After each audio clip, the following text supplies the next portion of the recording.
You're listening to a podcast from the South China Morning Post.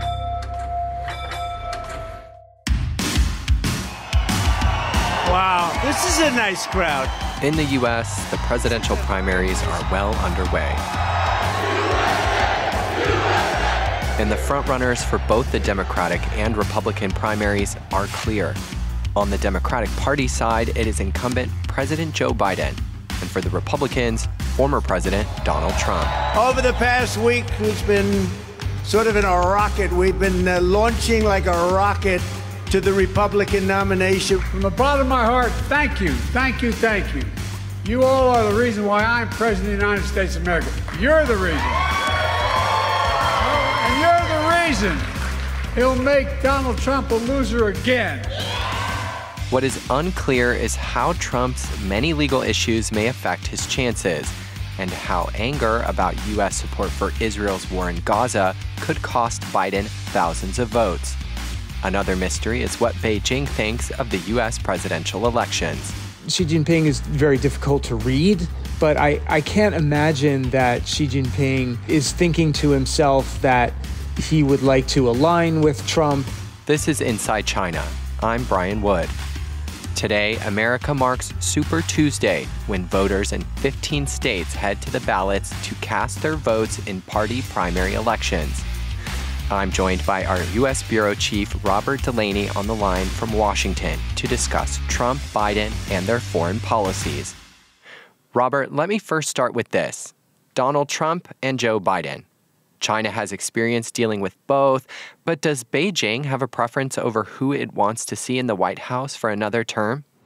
Well, there actually isn't really a consensus on that, because what you hear some people say is that there are folks in the top leadership in Beijing who really want a second Trump presidency, only because Trump can really be such a chaos agent. The sort of instability that he often causes in terms of just shifts in foreign policy, or some people would say an utter lack of foreign policy, is beneficial for China. The fact that Trump has been obviously very skeptical of Washington's traditional alliances is also very beneficial for Beijing. And then you hear that, well, there are also people in the top leadership in Beijing that really prefer the stability that someone like Biden brings to the White House. America is back. America is back.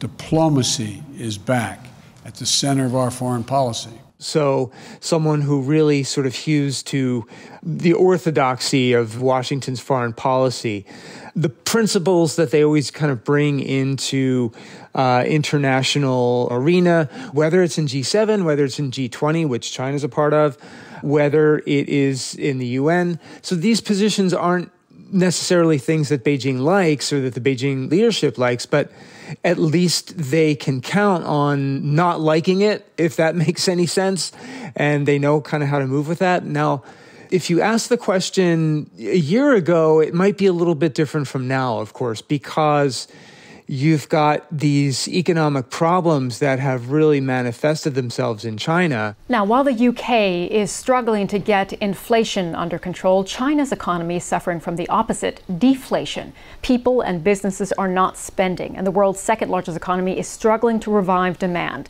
And so some people we're talking to are sort of venturing this guess that even though there are folks in both camps in the Beijing leadership, some who would prefer another Trump presidency, some would prefer to see Biden get reelected, you perhaps have fewer of them who want to see Trump, only because Trump has already threatened, a few weeks ago, he already threatened to raise tariffs by 60% or possibly even more as soon as he assumes his position in the Oval Office. Talking about 60% tariffs on Chinese goods. Is that in the cards? No, I would say maybe it's going to be more than that. So that obviously would just exacerbate the economic problems that China's facing, because obviously it depends so heavily on exports to the U.S. So, so I guess, when we're talking about preferences in Beijing, does Beijing have a preference for one or the other? It's very hard to say. I haven't found anyone who will say definitively that they know who Beijing would prefer. So that's a very long-winded way of saying, I don't know, I'm afraid. So let's be specific then about Trump. So even before Trump became president, he was very aggressive towards China. Back in 2010, when he was known as just a businessman. We still have the biggest economy in the world. We're still number one. But you know what? In 10 years, we will not be number one because we're allowing them to be number one. When he was campaigning in 2016. Because we can't continue to allow China to rape our country, and that's what they're doing. It's the greatest theft in the history of the world. And then when he got elected, he launched a trade war on China. So what can we expect from Trump in regards to U.S.-China relations if he becomes president again? Well, you could expect him to use the extent to which China relies on the U.S. market as leverage. He will lord that over Beijing as much as he can and as often as he can to do any number of things. He is, as you mentioned, his background as a businessman. He's always been one. Even when he was in the White House, he really thought in terms of transactions, business transactions. All he wanted to see when he assumed office and started the trade war was for the trade surplus that China has with the U.S. to vanish. And he thought that these tariffs would do it. I'm doing this to do the right thing for our country. We have been ripped off by China for a long time. And it was very much a zero-sum game with Trump. He will certainly bring this back. Right now, the tariffs are as much as 25%, but as I mentioned, he's now threatening tariffs of 60% or more. So that sort of gives you a heads up on the lengths that he is prepared to go to get what he wants when he engages with China. So let's talk interpersonal relationships that Trump boasts. So Trump has a pattern for praising authoritarian leaders, including China's President Xi Jinping. President Xi is a brilliant man. If you went all over Hollywood to look for somebody to play the role of President Xi, you couldn't find it. There's nobody like that. The look, the brain, the whole thing. Does this mean Trump has a good relationship with Xi? Well, no, it does not mean that he has a good relationship with Xi. It means that he admires the amount of power that Xi has amassed. I mean, throughout Trump's presidency, he was constantly frustrated by those around him who really put guardrails on him. You know, the ones who would say, no, you cannot just pull out of the NATO alliance simply because you don't think that some of the NATO member countries are spending enough on defense. There are any number of policy decisions that he was rumored to have made that were sort of pushed back on by folks like John Bolton, his national security advisor, and folks who had been in the Republican Party for many years, but were Republicans of the more traditional ilk. I mean, when it comes to Xi Jinping, we saw this very kind of schizophrenic approach to him, which I think also underscores the fact that he doesn't necessarily have a good relationship with Xi. He called Xi a great leader at one point. I believe those are the words. He said at one point that he believed that Xi Jinping was doing a great job containing COVID-19, which turned out to not be the case. I know this. President Xi loves the people of China. He loves his country, and he's doing a very good job with a very, very tough situation. And then, of course, he would turn on not so much Xi directly, but he would turn on the Chinese government once he realized that his own comments or thoughts on Xi Jinping and COVID-19 were actually wrong.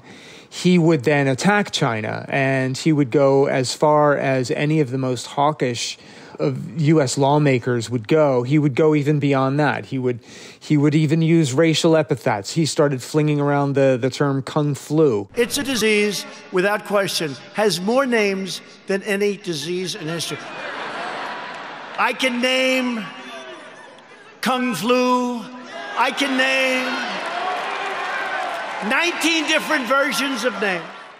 And he would always go back to this idea that China was taking advantage of the U.S. or has been taking advantage of the U.S. They are taking advantage of us, okay? I'll use a different set of words. They are taking advantage it's cable, of us. though, if you really want. I know, but it's not as good as the other word. You know what the other word is. You can get away with it on We cable. are being taken advantage of. Of course, Xi Jinping is very difficult to read, but I can't imagine that Xi Jinping is thinking to himself that he would like to align with Trump. You know, it really appears that Xi Jinping himself sees Trump as more of a useful idiot than as someone like Vladimir Putin or any other leaders that he would want to align himself with. Now, regardless of which candidate wins, the biggest issues in U.S.-China relations are trade, Taiwan, and the South China Sea. What do we know about Trump's stance on Taiwan? Well, just for a bit of a contrast, I would start with Biden and point out that Biden has been very inconsistent on what he's saying about Taiwan. I think it was 3 times that he said that the U.S. is committed to helping Taiwan defend itself, committed to come to the aid of Taiwan. China just tested a hypersonic missile. What will you do to keep up with them militarily, and can you vow to protect Taiwan? Yes and yes. Are you willing to get involved militarily to defend Taiwan if it comes to that? Yes. You are. That's the commitment we made. To be clear, sir, U.S. forces, U.S. men and women would defend Taiwan in the event of a Chinese invasion. Yes. And that does not square at all with the policy of strategic ambiguity that the U.S. has pursued for decades with respect to Taiwan. Now, in this one respect, actually, Trump is actually sticking with strategic ambiguity because in a recent interview, when asked that question, he said something along the lines of he didn't want to show his hand. Should the U.S. help defend Taiwan if it means going to war with China? Well, I don't want to say it because if I'm in the position of president, I don't want to say what I'm thinking. You know, if I answer that question, it'll put me in a very bad negotiating position. Which was actually quite interesting. It was one of these rare instances where Trump is sort of following the established position of Washington when it comes to Taiwan. But I guess we could also look at it from another way. You know, a businessman, of course, who's very transactional, does not want to show his hand. So it could be that was more Trump speaking from his own inclination on these sorts of matters rather than the Washington establishment. But we also have to keep in mind that he also said recently, and this was around July last year, that he was not happy about the fact that Taiwan had, and here he's referring to the semiconductor manufacturing industry. He criticized Taiwan for, quote, taking business away from us, end quote. But remember this, Taiwan took, smart, brilliant, they took our business away. We should have stopped them. We should have taxed them. We should have tariffed them. Basically what he's saying is that he's not happy that Taiwan has managed to create on the islands is essentially an industry where the world's most advanced chips are manufactured. And the U.S. no longer had long ago lost the status of being the premier manufacturer of the world's most advanced chips. So again, this goes back to his instinct as a businessman who really sees things in zero-sum transactional terms. You know, we wouldn't be off base to say that he would use some kind of leverage on Taiwan to perhaps extract more technology out of them. I mean, obviously, TSMC is building a huge chip foundry in Arizona. It's bringing some of its leading technology there, but it's not bringing its most advanced chip-making technology there. So, you know, we could foresee a scenario in which, assuming Trump was back in the White House, that he would start making demands of Taiwan to transfer more of its most advanced manufacturing technology over to the U.S. And, you know, again, business kind of trumps everything with him. Now, I know this podcast is called Inside China, but I have to widen the scope a bit. What has Biden's time in office been like for Asia partners? And if he won, would we expect these relationships to continue? I mean, Biden's administration has really been, in terms of the foreign policy, has really been characterized by both building new alliances, such as the AUKUS alliance. Now, the leaders of the US, Britain and Australia meeting in California have given details of a defence pact that will provide Australia with nuclear-powered attack submarines. President Biden said the AUKUS pact would boost security in the Indo-Pacific region for decades to come. The agreement comes in response to China's growing military strength and territorial claims. Biden has also launched the Indo-Pacific Economic Framework, which is very much an initiative to tie the countries of Southeast Asia, that is China's closest neighbors, to the U.S. US President Joe Biden has signed up a dozen countries to help challenge Chinese dominance in Asia. During a tour of the continent, he announced the Indo-Pacific Economic Framework, saying it would help the country members to grow faster and fairer. Now, there's a lot of debate about how effective this has been so far, especially because it doesn't actually have a market access or trade component. But it does show how important it has been for the Biden administration to move away from this sort of direct confrontational approach with China, whereby Washington really takes measures to try to change Beijing's behavior, and instead shore up alliances and shore up partnerships with other countries in China's orbit to get these countries more into the orbit of the U.S. So, not only do we have AUKUS, not only do we have the Indo-Pacific Economic Framework, there was a lot of work to strengthen the Quad partnership that's, of course, the U.S., Japan, India, and Australia. So early on in his administration, he convened the first meeting of the heads of state of all Quad countries. It had been around in various levels of engagement for quite a few years, but Biden was the first one to really bring it to sort of the premier leaders level. Well, let me begin by saying I'm honored to welcome Prime Minister Morrison, Prime Minister Modi, Prime Minister Suga, and to the White House for the first in-person meeting of the Quad we've had. Other initiatives that really show what defines the Biden administration is the way that it has worked hard to get the transatlantic alliances more cognizant of the perceived threats that China presents. So friendshoring, the idea that we need to move supply chains more among Washington's allies and as to the greatest extent possible out of China. He's pushed that. He's really put a lot of political capital behind that. And there's no reason to think that would change in a second Biden term. So in contrast, during Trump's first year in office, he withdrew the U.S. from the Trans-Pacific Partnership. Many analysts saw this as Trump shifting Washington's attention away from the Asia-Pacific region. Is he keen to continue with that pivot? I would sort of characterize that less as pivoting away from anything. It's more, Trump does not like these multilateral frameworks. Trump does not like multi-stakeholder international frameworks at all. He prefers to be able to deal with other countries on a one-on-one basis so that, again, he can lord over them the size of and the importance of the U.S. market so that he can sort of get his way, so that he can extract as much as possible in the way of concessions, whether they're market access concessions, whether they are means by which the U.S. would either be able to erase a trade deficit that it has or to further build on any surpluses that it might have. And you also have to remember that it was one of the things that brought Trump to power in the first place was his disdain for the Trans-Pacific Partnership. The Trans-Pacific Partnership is the greatest danger yet.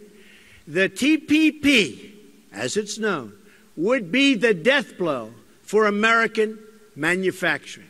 Again, because he really framed that as yet another sort of international agreement that's put together by the elites of Washington and which only benefits shareholders of international companies and of course, to the detriment of American workers. It would give up all of our economic leverage to an international commission that would put the interests of foreign countries above our own.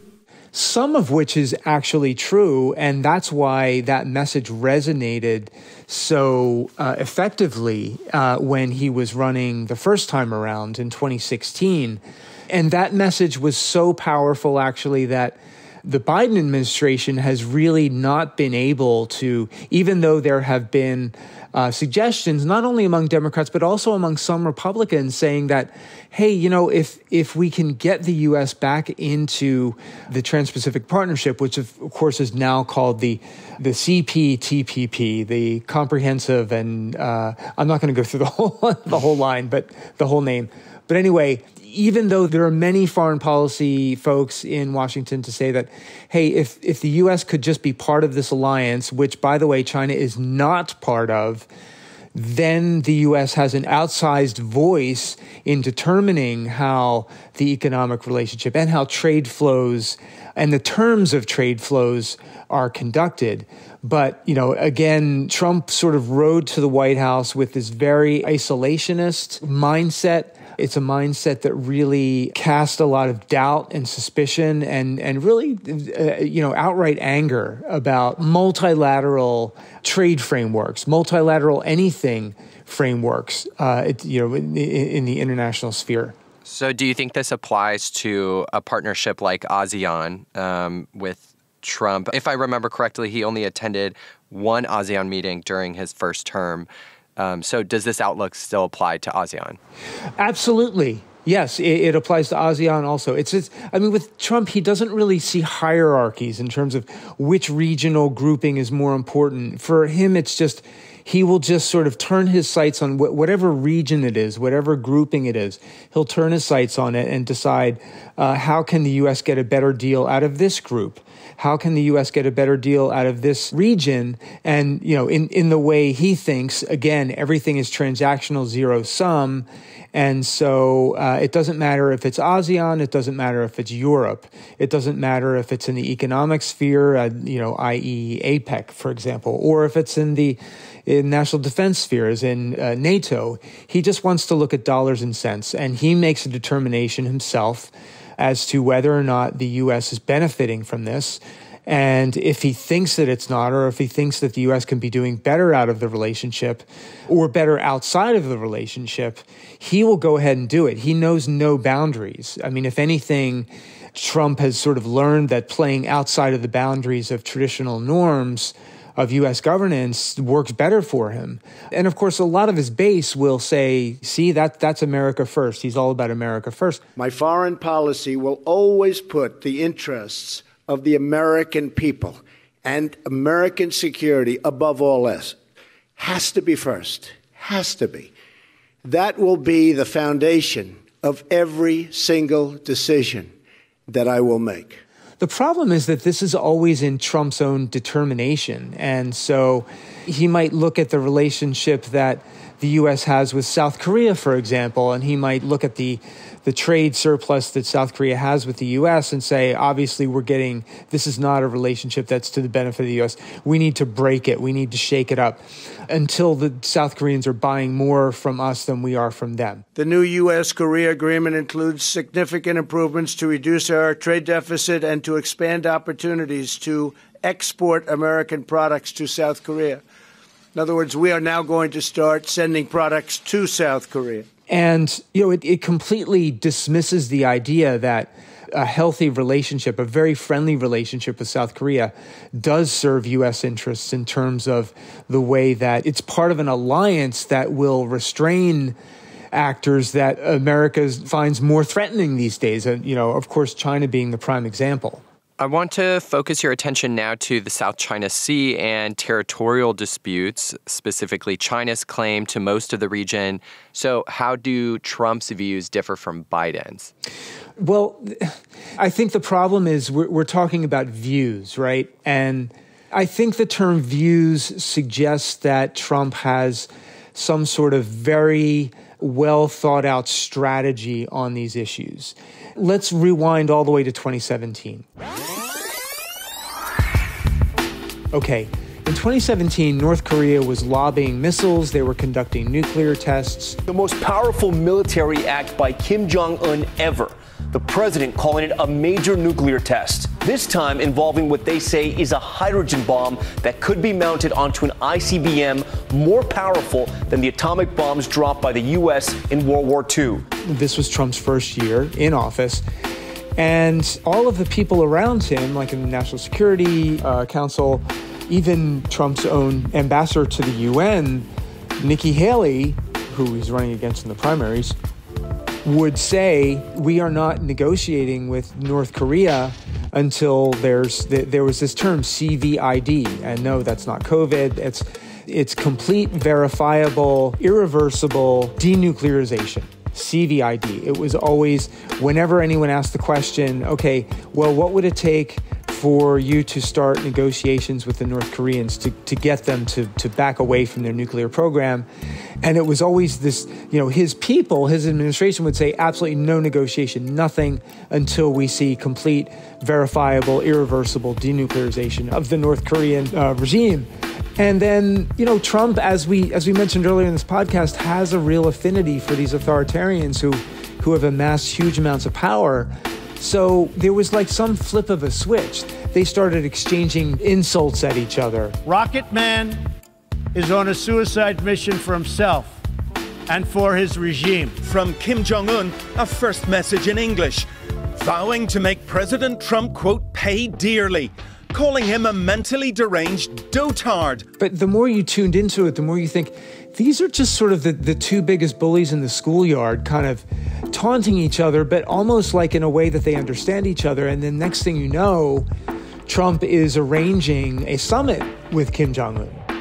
There's Kim Jong-un right there, live on your screen right now, walking into position. Obviously, he is alone, unintended. Coming in, here comes the President of the United States. And just like that, history has been made. And so, that's a very kind of long-winded way of saying, when it comes to strategic issues, whether it's in the Korean Peninsula or whether it's the South China Sea, Trump is not going to look at it from the standpoint of a very long game or any kind of very detailed strategy. It's just whatever in the moment he feels could make him look stronger, whatever in the moment could make him look more powerful is what he will do. And we don't know. We just don't know what we will do. Whereas in the case of the Biden administration, there was really a lot of work done to, for example, turn the relationship with the Philippines around so that the U.S. Navy could get access to these ports in the Philippines, which is a very important part of that region militarily, and really in some ways does give an advantage to the U.S. in that region. There's also a lot of initiative on the part of the Biden administration to re-engage with the island Pacific nations. And whereas I think Trump would look at nations in the South Pacific and really just shrug and think, why are we interested at all in this? Because there's no money in it. Whereas Biden kind of thinks more strategically. And so I think that's the difference that you would see. If it's a second Biden administration, you're going to see a continuation of efforts to sort of shore up relations with all of the countries, with all the nations in that region. With Trump, it could just change from day to day. You never know. Okay, so I want to be specific then about the relationship with Japan and South Korea. So Biden, during his time in office, served as a mediator between those two countries. He built up the trilateral cooperation, as you've mentioned. Will Trump continue those efforts, or will this kind of back and forth relationship with North Korea, this kind of frenemies relationship he carved out, does that affect the trilateral cooperation with Japan and South Korea? I think Trump could not care less about the trilateral relationship because, again, going back to this idea that he wants to deal with each country on a bilateral basis. Again, multilateral frameworks are not good because that dilutes his power. And also, we have to remember that Trump has a tendency to want to undo anything that his predecessor has done. I mean, he spent almost the entirety of at least the first 2 years of Trump's time in office was spent trying to overturn Obamacare, as it's known. Obamacare is a disaster. The Democrats are up and they're saying, oh, they're putting up signs like it's wonderful. It's a disaster. And even though he didn't have a replacement plan for it, he became obsessed with trying to get rid of it because it was something that was done by his predecessor. And so this trilateral construct that Biden managed to put together, will just be another one in a long string of things that Trump will look at as nothing other than, oh, well, this is a thing that was set up by Biden. And of course, we all know Biden was this, that, and the other thing. So we want nothing to do with this anymore. So, yeah, I wouldn't hold out a lot of hope for that trilateral framework to continue under a Trump administration. Then how about bilateral relationship with India? Do Trump and Indian Prime Minister Narendra Modi get along? They do get along insofar as, again, going back to the common theme of this discussion, Modi has probably been the most authoritarian leader of India in generations. And so that would nudge Trump into... let's just say it would make him much more inclined to strengthen the bilateral relationship with India. And I think the possibility of that is also strengthened by the fact that most of those in his party are extremely suspicious of China, are outwardly hostile towards China. So being that India is a bit of a foil, I think Trump is smart enough to recognize that sort of liking Xi Jinping is more complicated for him than liking Narendra Modi. So, I think in that respect, there's a very good chance that a second Trump administration would be very friendly with Modi. America loves India. America respects India. And America will always be faithful and loyal friends to the Indian people. However, that would still, we have to be careful because that would still depend on the extent to which Modi would be opening his markets to the U.S. Of course, India has a very protected market, and that's something that Trump would zero in on. So the question really becomes, to what extent does Modi decide that he is going to open his country's markets more to U.S. companies? And to what extent will he want to improve the trade relationship that he has with the U.S. in order to really shore up ties and really solidify ties with Trump? So, if he was willing to do that, we could foresee a very strong bilateral relationship between Washington and Delhi. What about ongoing wars around the world, like the Russia-Ukraine war? How might a Trump presidency change the dynamics in that conflict? The one point to make about that is just, Trump has been so obvious in his reluctance to support Ukraine, either rhetorically or in any other way. Can you say if you want Ukraine or Russia to win this war? I want everybody to stop dying. They're dying, Russians and Ukrainians. I want them to stop dying. And I'll have that done in 24 hours. I'll have it done. You need the power. Whereas, he famously dismissed his own intelligence officials when they tried to tell him that Russia tried to interfere in the election that brought him into the White House. He just stood right next to Vladimir Putin and said, I trust this guy. My people came to me, Dan Coates came to me, and some others. They said they think it's Russia. I have President Putin. He just said it's not Russia. I will say this. I don't see any reason why it would be. What does that mean, Trump and a second Trump presidency? What does that mean for that conflict? We don't know when that's going to end. We also know that despite what China says about not being aligned with either side, it's pretty clear that the Beijing-Moscow relationship has become a lot closer. And I don't think Trump would do anything I don't think he would do anything to stop that. only because, as we've said a number of times on this call, he has this tremendous amount of respect for leaders like Xi Jinping and like Vladimir Putin, who have amassed so much power, and doesn't really seem to respond at all to these appeals for democracy and human rights and respect for sovereignty. So as you've highlighted during our conversation, Trump in his first term had renounced globalism and embarked on an isolationist approach to foreign policy. Can we expect the same from him if he gets a second term? Or have his views and strategies changed over the years? No, not only can we expect that to continue, but it would be, it would be that times 2 or 3, because Trump himself, as we've mentioned before, is transactional. It's all about business. It's all about how much more can he get out of the person or the entity or the organization that he, in that moment, is negotiating with. He is always about deals. If there's multilateral frameworks, things like the WTO, things like the UN, Trump absolutely does not like them, because then Trump becomes one among a number of leaders. He does not want to be in that position. He wants to be in a position where he is looking across a negotiating table at one other entity, whether it's a world leader, whether it's an organization, and he wants to extract more out of whoever he's dealing with. He considers that to be very much this sort of so-called America First policy, which really resonates with his base.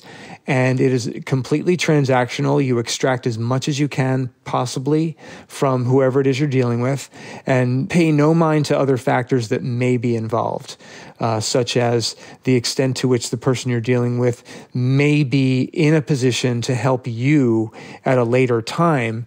He doesn't see any of that. He doesn't see the values that are involved. He only sees transactions. And again, that's what makes him determined to deal with everything in foreign policy on a bilateral basis. And that makes him very hostile to any kind of multilateral frameworks.